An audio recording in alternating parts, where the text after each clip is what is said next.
Welcome to the New Church Podcast.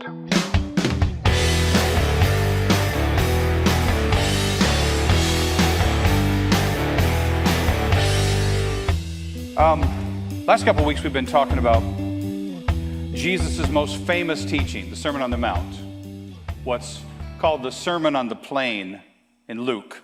It's probably the same sermon though. They cover the same big ideas anyway. So the sermon started with the Beatitudes, which are the blessings for followers of Jesus when life is painful and hard.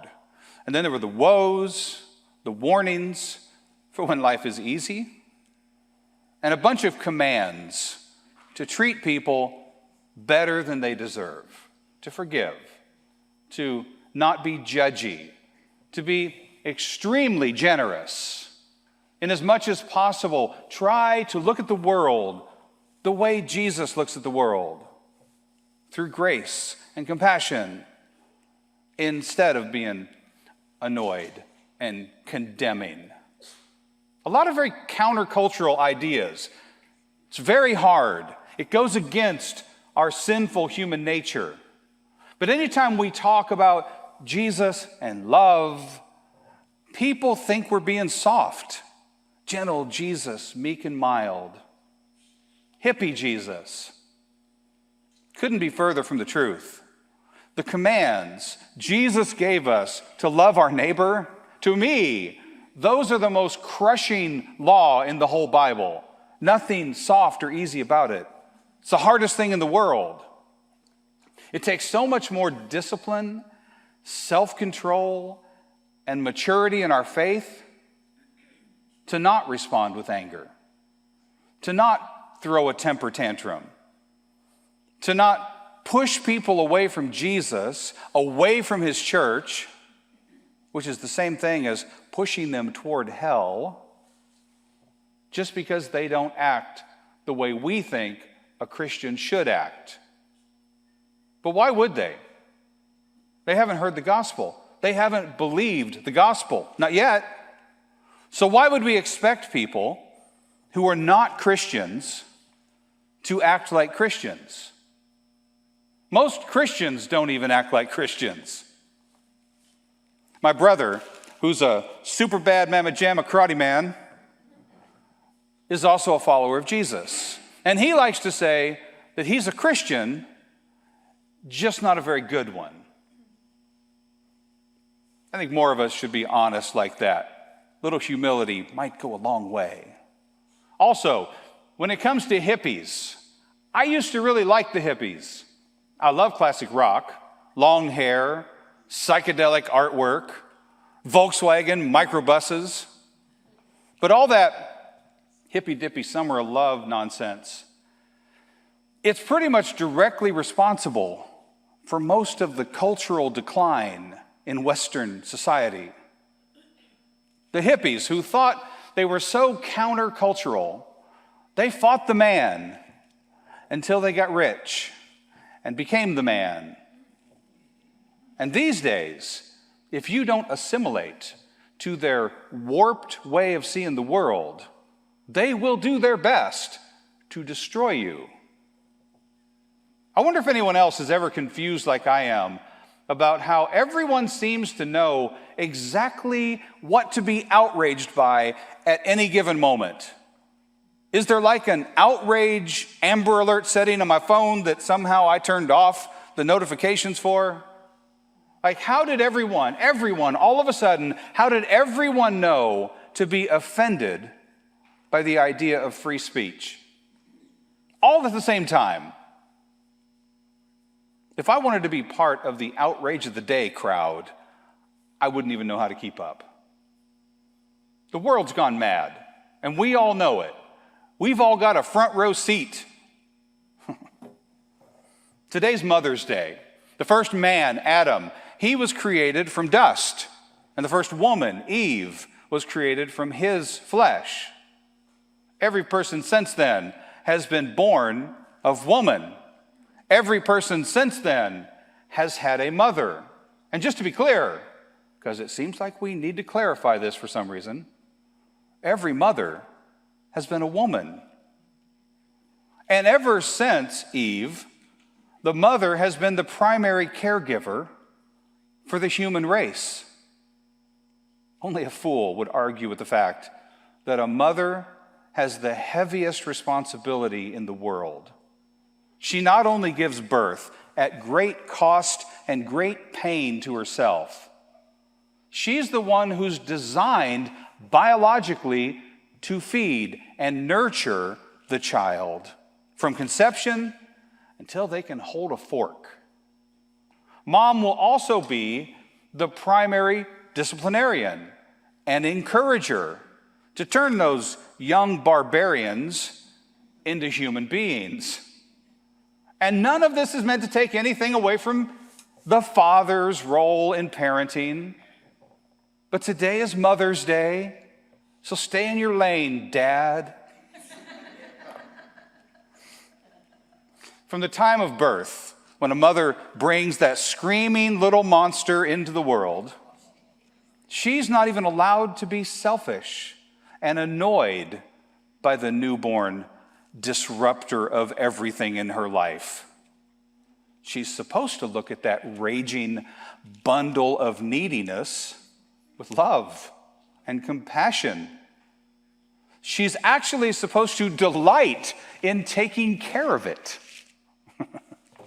She's supposed to do for her child what she believes would be best for the child, not what's best for her. No matter how unappreciative the little diaper-filling demon might be. No matter how much sleep that nocturnal little creature interrupts. When the toddling whirlpool of bad ideas does things that are dangerous and wrong, the mother isn't supposed to condemn and punish. She's supposed to correct, redirect, teach, discipline,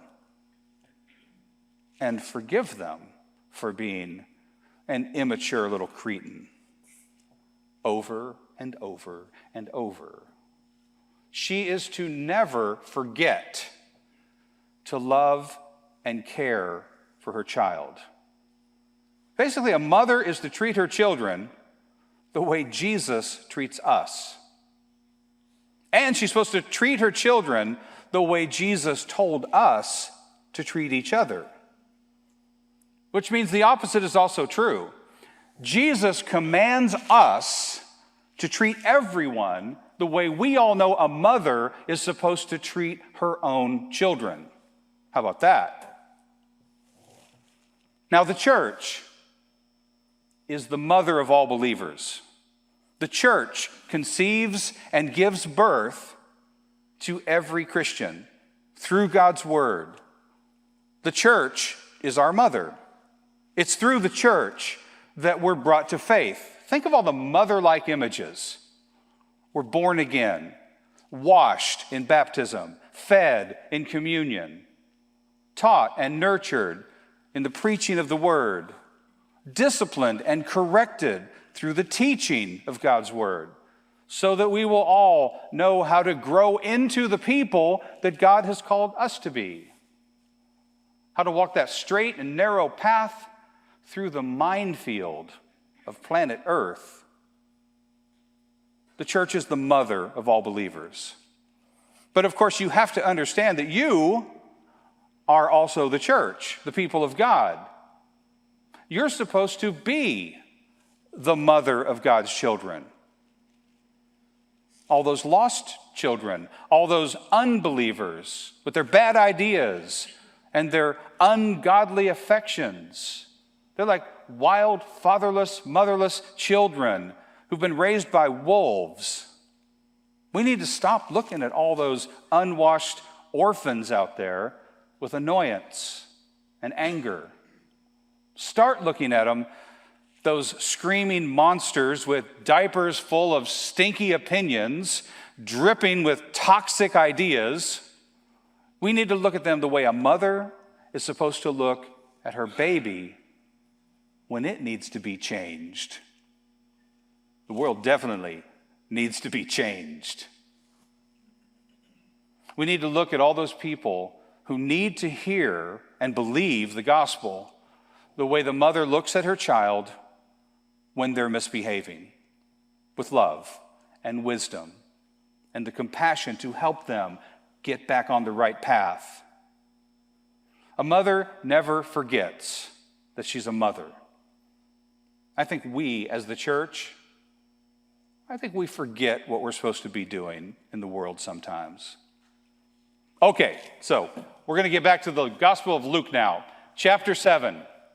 And hopefully I'll be able to bring these ideas together before we're done today. Let's pray as we get started.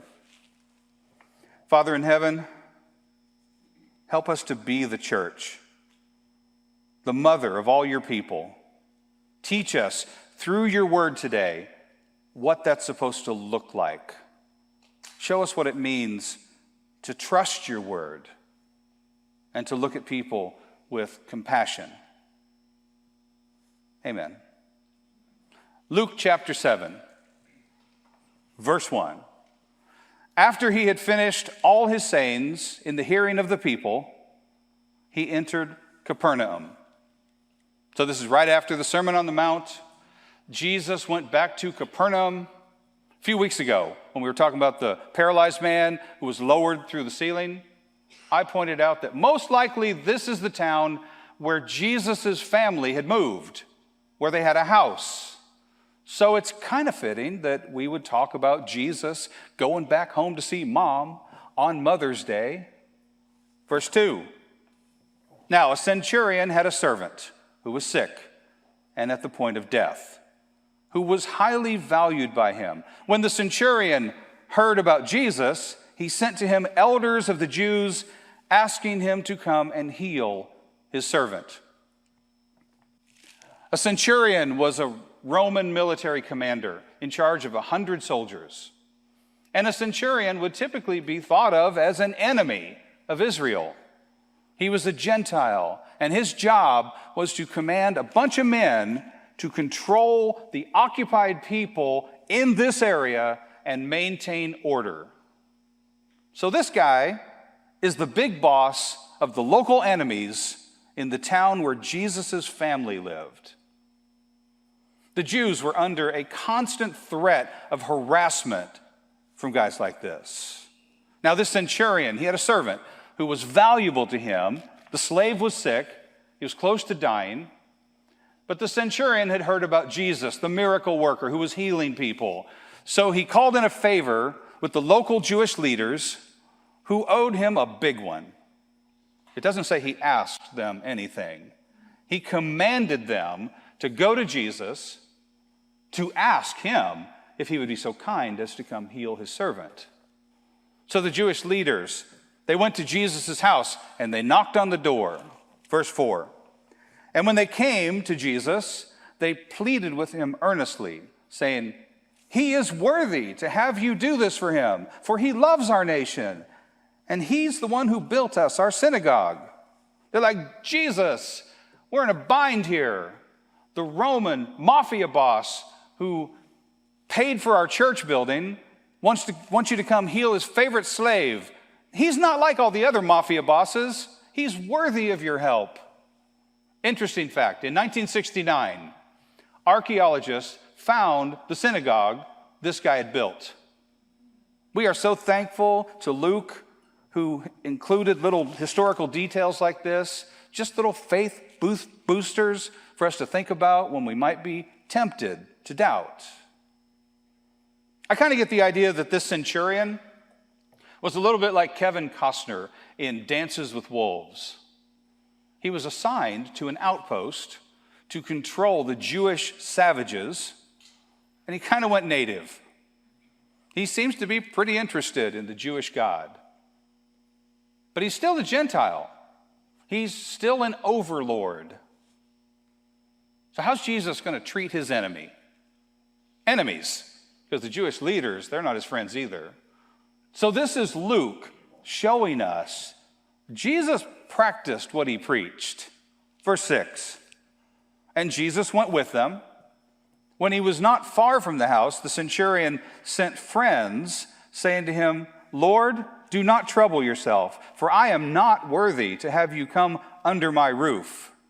Therefore I did not presume to come to you." Now see, the Jewish leaders, they said the centurion was worthy. The centurion didn't think so.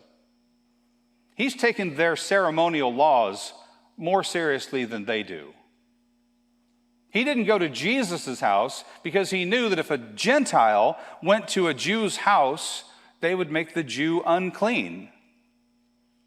Pretty humble and considerate for an overlord, don't you think? And he didn't want to make Jesus come to his house either for the same reason. So contrary to what the Jewish leaders said, he knew he was unworthy. Notice the problem. The slave is too sick to be moved out of the house, and Jesus wasn't supposed to go into a Gentile's house. So how is he supposed to heal this guy? The centurion also calls Jesus Lord, as in divine Lord. This pagan Gentile, he gets what the Jewish leaders don't. So he sent some friends with a message to stop Jesus from coming all the way to his house. Verse 7. "But say the word, and let my servant be healed. For I too am a man set under authority, with soldiers under me. And I say to one, 'Go,' and he goes, to another, 'Come,' and he comes, and to my servant, 'Do this,' and he does it." Say the word. There's two really important things going on here. First, this is a foreshadowing of salvation going to the Gentiles. I mean, maybe not just a foreshadowing, because I think we're going to meet this Roman synagogue builder in heaven. But in the book of Acts, Luke is going to tell us a lot more about the gospel going out to all of our pagan ancestors. The Jewish Messiah didn't only come to save the Jews. He came to save the whole world. And second, this is how the Word of God works. We need to pay attention. This is a really good example of how the gospel and the Great Commission happen. Jesus says the word like a commander. Then he gives us his authority to make it happen. And then it happens. Say the word, and my servant will be healed. See, this is what you're supposed to do too. You take your orders from Jesus, and he told you to go into all the world to say the word and let that person who is rotting in their sin and their faithlessness, let them be healed. Say the word, the gospel. You have the authority to speak in Jesus' name, to speak with his authority, to drive away the darkness of the world just by speaking his word of grace, his word of forgiveness, his word of salvation. And what do you think happens if you actually were to do this? Take Jesus at his word. Verse 9, when Jesus heard these things, he marveled at him. And turning to the crowd that followed him, he said, I tell you, not even in Israel have I found such faith. And when those who had been sent returned to the house, they found the servant well.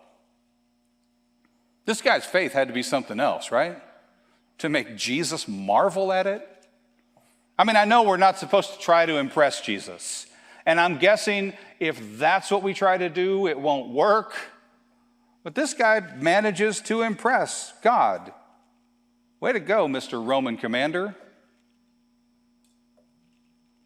I'm sure the Jewish leaders in the crowd thought it was pretty strange that Jesus would speak with such kindness about someone on the wrong side of the political aisle, blessing an enemy, healing a Roman slave without even being there. Keep all this in mind for the ministry that we're supposed to do in his name. Next story, verse 11. Soon afterward, he went to a town called Nain, and his disciples and a great crowd went with him. As he drew near to the gate of the town, behold, a man who had died was being carried out, the only son of his mother. And she was a widow, and a considerable crowd from the town was with her. And when the Lord saw her, he had compassion on her and said to her, "Do not weep." Jesus and his traveling show are picking up more followers everywhere they go. Jesus Palooza, coming to a town near you. Next stop, Nain. It would have been a couple days' walk from Capernaum to Nain. Tiny little fishing village. Still exists today. Only has about 1,500 people still. So Jesus and his parade of followers, they walk into town, and the first thing they come across is a funeral procession. A young man, the only begotten son, that phrase should make us perk up our ears. He just died. And his mother, she's understandably sad and sobbing. But it's actually worse than you might think, because this was a long time before life insurance or welfare or social security. Her husband had died. This was her only child. So life as she knew it was over. She was about to become a very desperate member of society, probably a beggar on the street. Without her son to take care of her, the future did not look so good. And Jesus, he saw all these things when he looked at her. Blessed are the poor, the beggarly. His heart broke. He looked at her with compassion, told her to stop crying. That had to be a weird thing to hear from a young stranger who just walked up in the middle of a funeral. Verse 14, then he came up and touched the bier, and the bearers stood still. And he said, "Young man, I say to you, arise." And the dead man sat up and began to speak. And Jesus gave him to his mother. I had to look up what a bier is. The Jewish people at that time, they didn't use coffins. So a bier was a little stretcher with like poles on either side to make it easier to carry a dead body without touching it. Jesus doesn't touch the man. He touches the stretcher. Because just like going to a Gentile's house, touching a dead body would have made him unclean, according to Jewish law. Jesus talks to the dead man like he just needs to be woken up from a nap. "Arise, young man." And the guy sits up, probably a little confused about what's going on. He starts talking to the people around him. It doesn't tell us what he said. But the next line gets me. Jesus gave him to his mother. "Here, Mama. Here's your life back." Now, you would think that a person who was raised from the dead would join that Jesus parade. You would think that he would be a dedicated Christ follower from then on. But Jesus gives this young man back to his mother. "Go take care of your mom. That's what I want you to do. You've got your orders. Go." We all have our God-given vocations. Now, what would you do if you were at a funeral and the corpse sat up and started talking? Verse 16, it is exactly the response you would expect. Fear seized them all.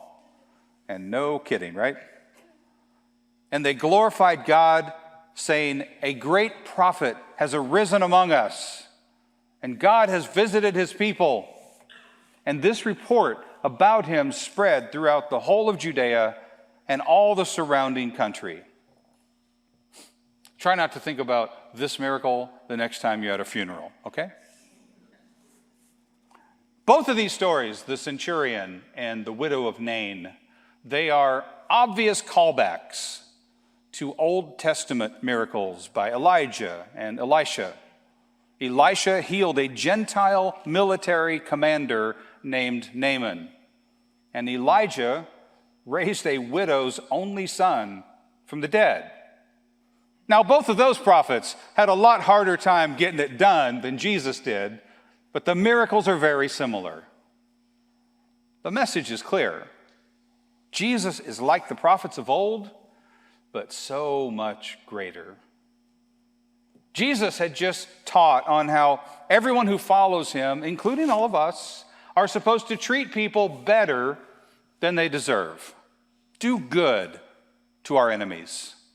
He just gave a big sermon on how God is going to bless the poor and the sad.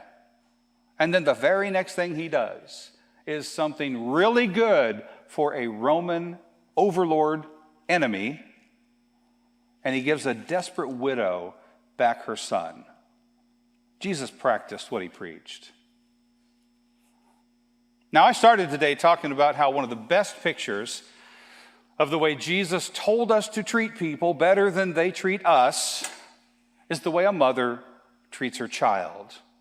I mean, kids have their sweet moments for sure. But you got to admit, more often than not, they're unappreciative, selfish little monsters. Mom has to treat her kid better than the kid treats her. No matter what happens, she has to remember that it's her job to be mom. It's a beautiful picture of living out the gospel. How God treats you better than you deserve. How he shows you kindness, forgiveness, and compassion. He really wants us to do the same thing for other people. He wants us to be like a mother to all those unborn again, faithless, potential children of God who are in your life. They might scream at you for believing what God says about the world, the flesh, and the devil, sin, salvation, the creation of men and women with distinctive roles and callings to fulfill in this life, like mother and father, husband and wife.